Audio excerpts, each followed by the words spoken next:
Jenner made it. Hello, everyone. Welcome to the Mix Experience. Hello, Patrick. How are you? What's going on, Josh? Not much. How was your day?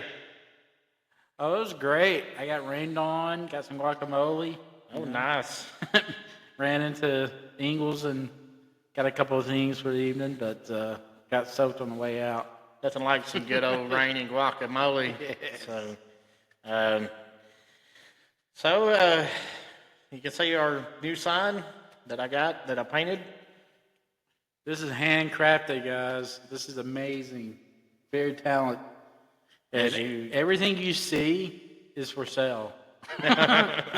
Even me. Josh, you're not for sale. Let's start the auction. No. So, I guess what I want to talk about today is how things are developing in the world as far as what we used to see as a kid compared to what we see now. So Sorry, I didn't fix my hat. Forgot about my hat. It's raining outside, guys. So, things change over the years, and they change dramatic, like really fast sometimes, Well, I feel like at the current moment, with innovations of AI and apps and, I feel like cell phones itself haven't really progressed more than the programs themselves. So with AI, they have everything now, like graphics, pictures, animations of yourself. Yeah. You were telling me earlier, they write a whole podcast script for Yeah. you. It's so weird because, we were kind of like, I was born in the 70s, so, through the 80s and the 90s, before the technology of cell phones and all that, it was, you look back and it's kind of like we were just kind of picking our nose and digging in the dirt, I remember myself, I was born in 83, but the earliest memories I have is being out in the woods until dark. And you only came home because you were hungry and you knew your mama didn't want you out past dark. But we'll literally sit and dig tunnels in the ground. I mean, it was crazy. Like we were trying to build like an escape plan, but we didn't know where we were going. Yeah, exactly.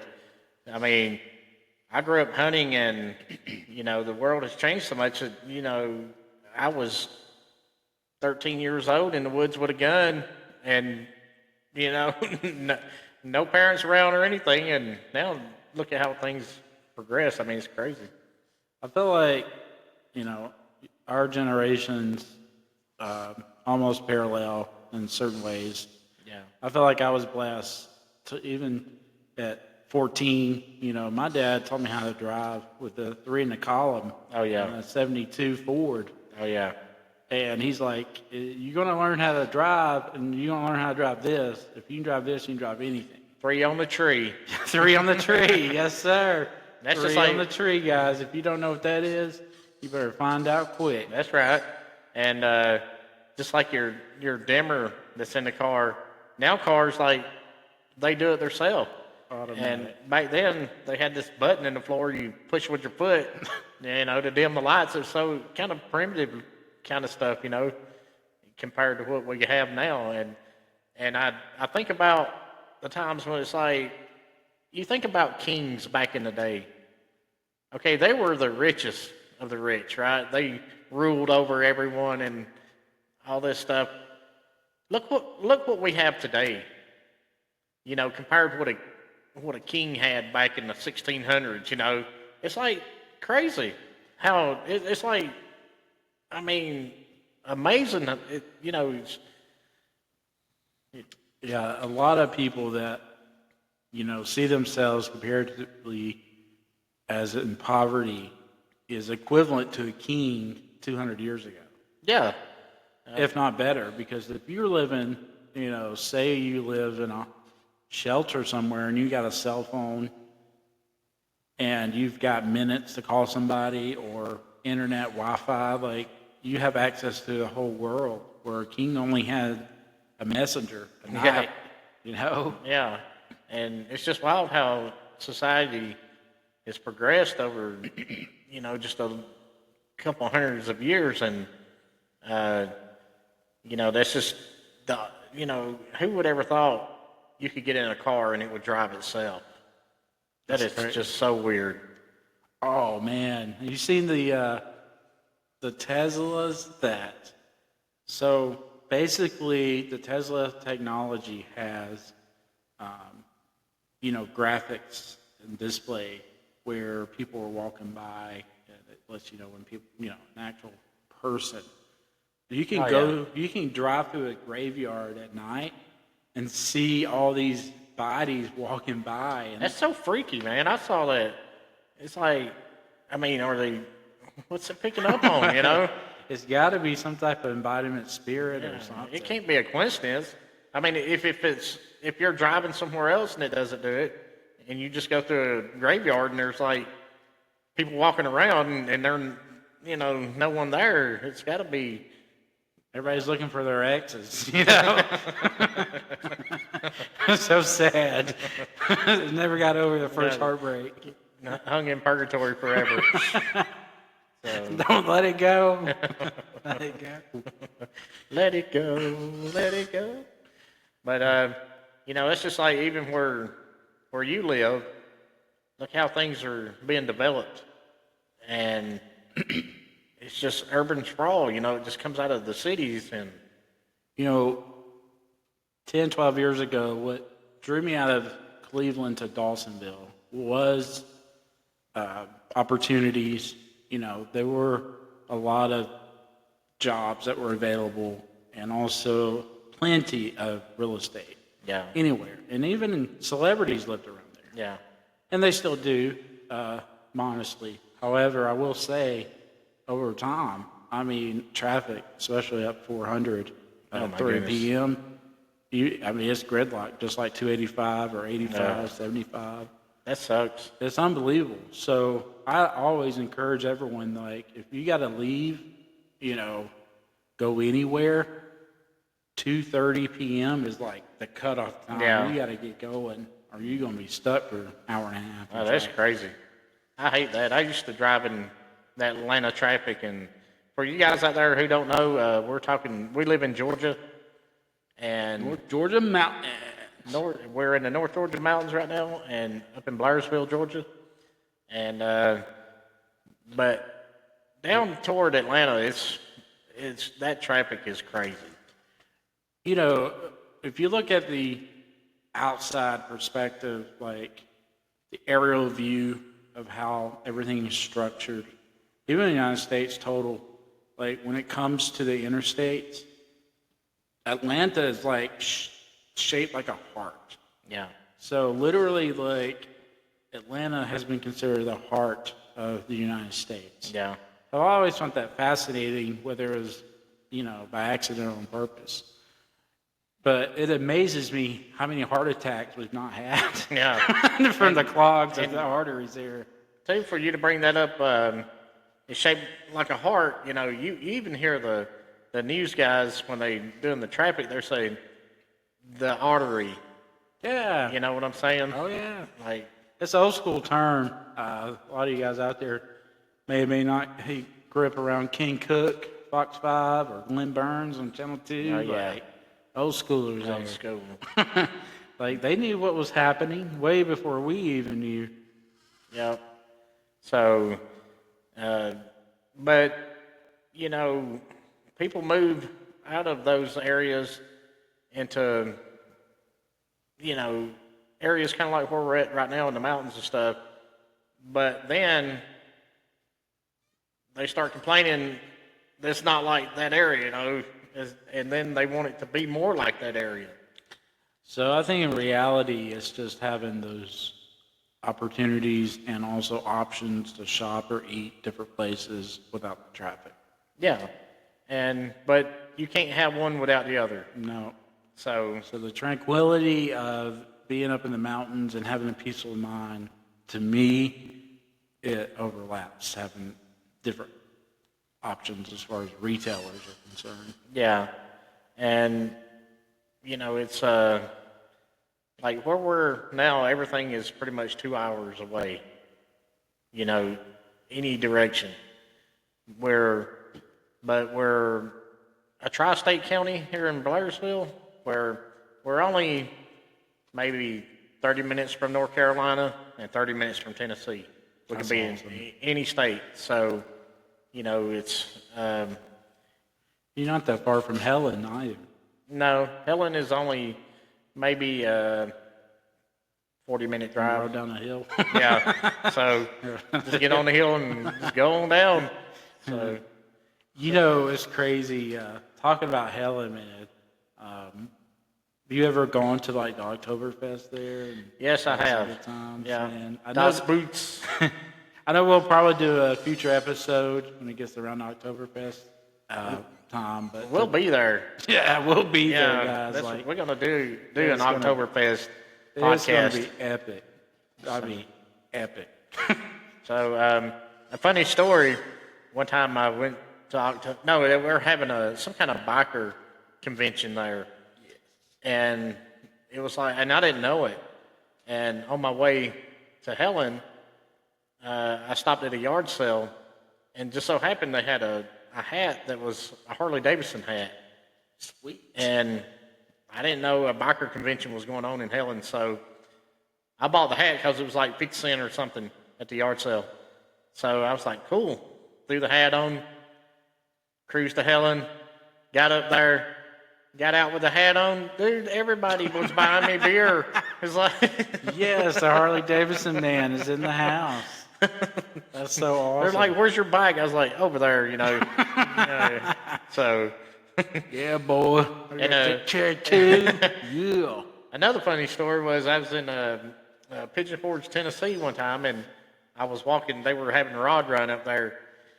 And for y'all who don't know what rod run is, it's where they have this car show with these hot rods, and everybody from all different states bring their hot rods. Shout out to Sean Kilgore. Praying for you, buddy.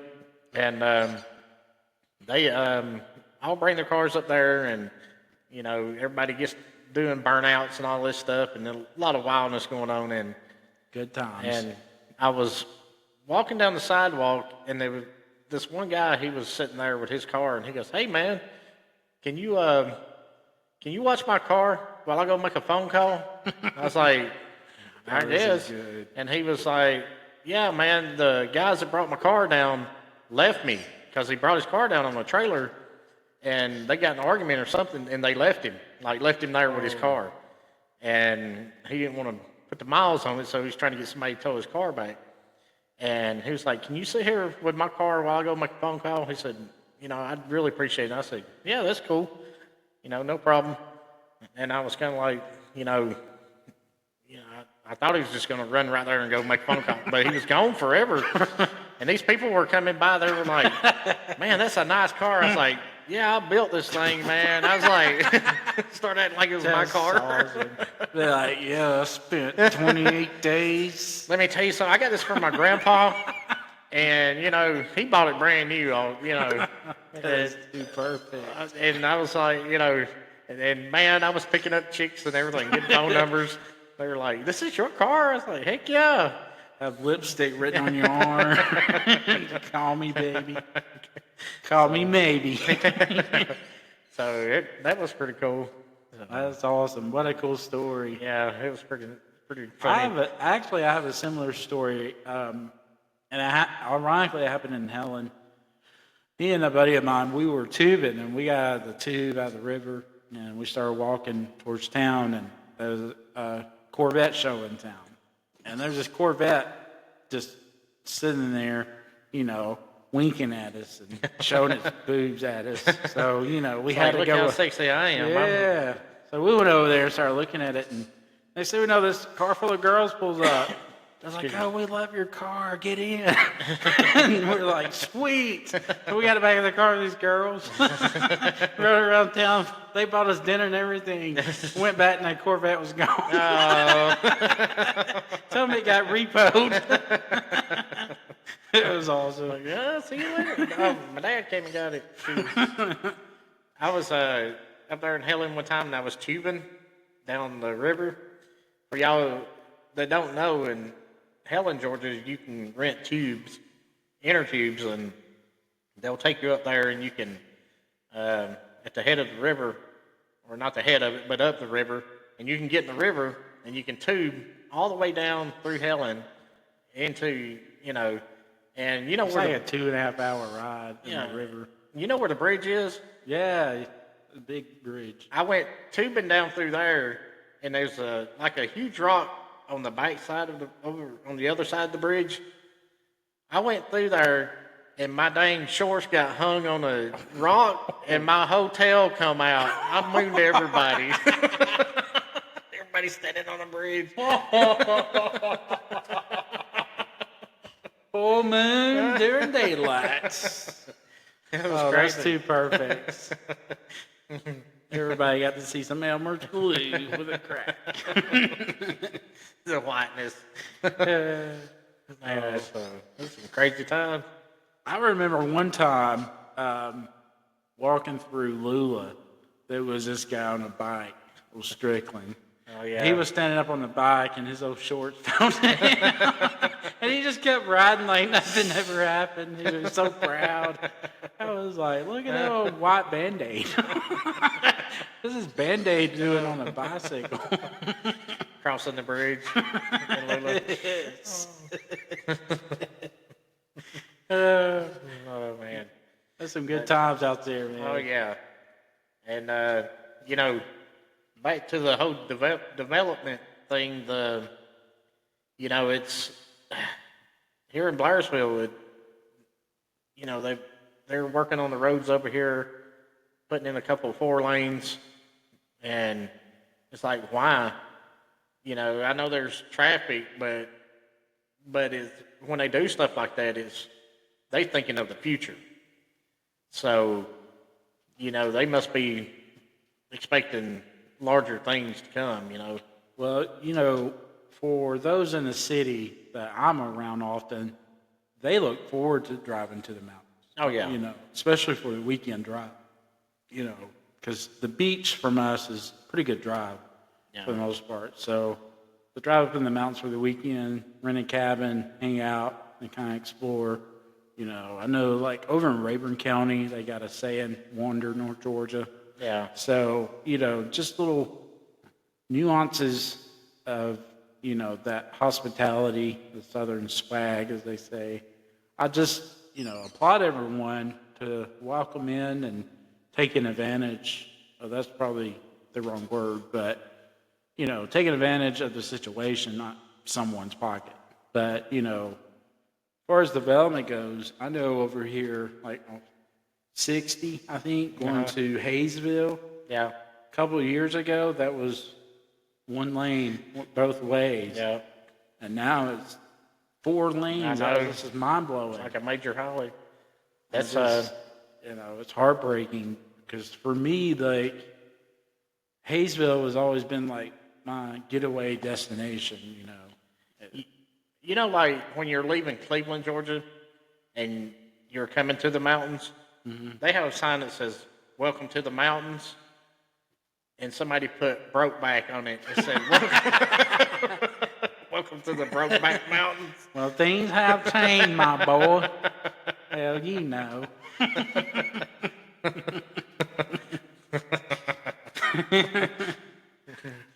Yeah, but tell you what. I mean, I pretty much, to some people, I live on vacation because I live here. But when it snows and it's cold, I'm just like Jack Nicholson in The Shining. It's like, hello, Yeah, you're just stuck in that tranquility of just cabin misery. Yeah. It's beautiful. Don't get me wrong, but it's like sometimes the winters can drag on, and here I am just griping about it, and you probably got people's got they only get 1 month of sun, somewhere. So we get 3 days of snow, and we act like it's some kind of big deal. Well, one reason we're doing the mixed experience is to bring a lot of perspectives, in one umbrella. So, for us, we're here holding it down in Georgia, in GA, And GA. But, there's people, the beach, they get tired of the beach. Yeah. There's people up in Alaska get tired of the snow. Yeah. People in Mexico get tired of Corona. The virus or Beer. Get tired of beer, well, they'll tell tequila. you in Mexico that's not beer. No, that's true. No, that's that case. No, it's like it's Mandela. Yeah. You remember those commercials? He's like, I'm only here because of your mama. That's that case. The most interesting man in the world. Fought a tiger. Stuck his head in the oven. He cooked a turkey with his mouth. The most interesting man in the world. Lord have mercy. But yeah, back to development. I know a lot of people are stressed out right now, especially in the real estate industry and those in the markets and the mortgage companies and even in the banking industry. I feel like that Trump's putting all these tariffs on these foreign countries, and it's not necessarily a bad thing in the long run, but short term, it is going to be rough for the next couple of months. And I hope people are prepared because gas was $3.15 in Dawsonville, and then when I came up to Blairsville, it was $2.70 here. So Yeah. I'm just like, sweet. Yeah.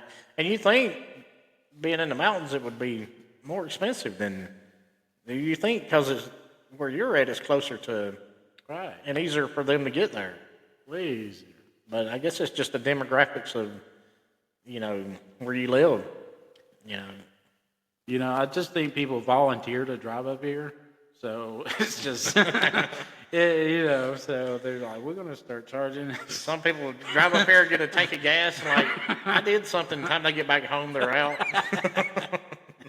I say 20 cents a gallon and used every bit of it to get down the mountain. Oh, this is legit, Josh. So years ago, I was dating this girl, and we literally had an argument over a nickel. No. So gas was literally like a nickel cheaper in a different county. Yeah. So we drove to another county to fill up her car, and she saved like $2 and something. Like she added all this up, and I said, "You do realize you're going to spend that $2 driving back?" She didn't talk to me for a week. Oh goodness! It's like, I was just like, well, I'm just trying to give you some logic. but people think that way, Yeah. It's like sometimes it's better to pay the extra dollar or 50 cents or whatever just to, for the convenience sometimes. Yeah. I You know.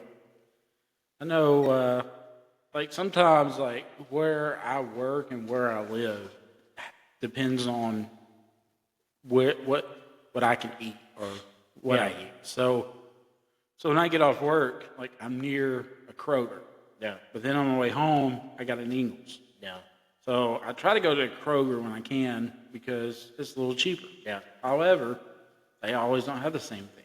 Yeah. So when I end up going to Ingles or Publix even, there's there's probably like a $2 differential there. But there's a lot of times where I might be pinching on $1 or $2 for my next paycheck. Yeah. But I look at traffic and I'm like, okay, I'm paying the extra $2 for my rotisserie chicken. I'm going to just stop at Publix and go home. You got to take into consideration your time. Just your time alone, is very important because you never get that time back. Ever. You'll get another paycheck if you work, but Right. you will never get your time back. And I will say, a lot of people ask me, I'm 42 years old or young, however you look at it. And I look back of all the regrets that I possibly could have. My biggest regret is not understanding quality time. Oh, yeah. Well, quality time is better than quantity. That's especially if you have children. If you can spend just good quality time with them, because a lot of people spend a lot of time with their kids, and and it never amounts to anything. But quality time, is where meaningful. Yeah. Teach them, you know. and that's with anything in life. So We got breaking news. 6 dead. Some type of shooting. I don't know. Sorry, guys, we missed that notification on the screen, but prayers go out to whoever's involved in that situation. Yeah, for sure. So, well, guys, we're going to wrap this podcast up, and just remember, we're the Mixed Experience. You can catch us on YouTube, Spotify, and we do live streaming on TikTok and YouTube and Facebook. So, Well, maybe Yeah. on Facebook. yeah, maybe on Facebook. So, but mostly on YouTube and TikTok. So, if you guys tune in, That's for the pretty ladies. yeah, on Spotify, we're the Mixed Experience. So that's Don't where worry about it. Don't worry about it. That's where you can catch our podcast. So, and YouTube, if you go in, put Joshua Gaines, which is my name, you can also find us. So, thank you for tuning in. We appreciate it. Washy, Joshy. Appreciate you listening, and you guys have a good day. Bye, guys. Bye. Thank you.